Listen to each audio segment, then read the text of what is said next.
তোমাৰো পত্নীয়ে যদি তোমাৰ কথা নুশুনে তেতিয়াহ'লে আজিৰ এই ভিডিঅ'টো তোমাৰ বাবে। ল'ৰাজনে কৈছিলে, দাদা মোৰ পৰিস্থিতি অলপ বেয়া চলি আছে, বেয়া নোপোৱা যদি মোক এটা উপায় দিয়া। প্ৰব্লেমটো একো নাই, কিন্তু মোৰ ৱাইফে মোৰ কথা নুশুনে, নিজৰ মতে চলিব বিচাৰে। এইটো সমস্যা বহুতৰ হয়, এইটো ইমান ডাঙৰ সমস্যা নহয়, এইটো তুমি নিজে ঠিক কৰিব পাৰিবা। এতিয়া কথা হ'ল কেনেকৈ ঠিক কৰিবা, মই কওঁ।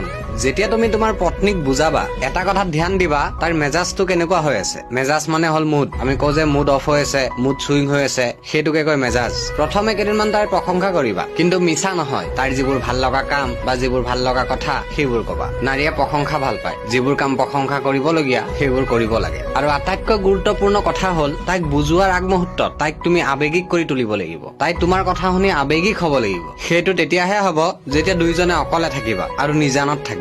যেতিয়া তাই আৱেগিক হৈ থাকিব তেতিয়া তাই তোমাৰ কথাখিনিত বেছি গুৰুত্ব দিব, তোমাৰ কথাখিনি বেছি বুজি পাব। কিন্তু মাৰি পিটি কন্দুৱাবলৈ কোৱা নাই, তাইক তুমি মৰমত বুজাই কন্দুৱাই দিব লাগিব। আৰু পত্নীক বুজোৱাৰ আটাইতকৈ ভাল সময় হ'ল ৰাতি শোৱাৰ সময়ত বুকুৰ মাজত লৈ তাইক মৰমত বুজাবা। এনেকৈ 10-15 দিন কৰাৰ পাছত তুমি এইটো অনুভৱ কৰিব পাৰিবা, তাই তোমাৰ প্ৰতি মৰমো বাঢ়িছে, তাই তোমাৰ প্ৰতি বিশ্বাস বাঢ়িছে, তাই তোমাক গুৰুত্ব দিয়াৰ আৰম্ভ কৰিছে আৰু তুমি ভাল পোৱা কাম কৰিব ধৰিছে। মনত ৰাখিবা, পত্নী ঠিক হৈ যাব, মাথো বুজোৱাৰ সময় আৰু বুজোৱাৰ পদ্ধতি তুমি জানিব লাগিব। বিশ্বাস হোৱা নাই ন? কমেন্ট বক্সটো চাই যোৱা। ছোৱালীসকল, মই কোৱাৰ দৰে যদি তোমাৰ স্বামীয়ে তোমাক বুজায় তেতিয়া তুমি কি কৰিবা? উত্তৰটো দি থৈ যাবা। ধন্যবাদ।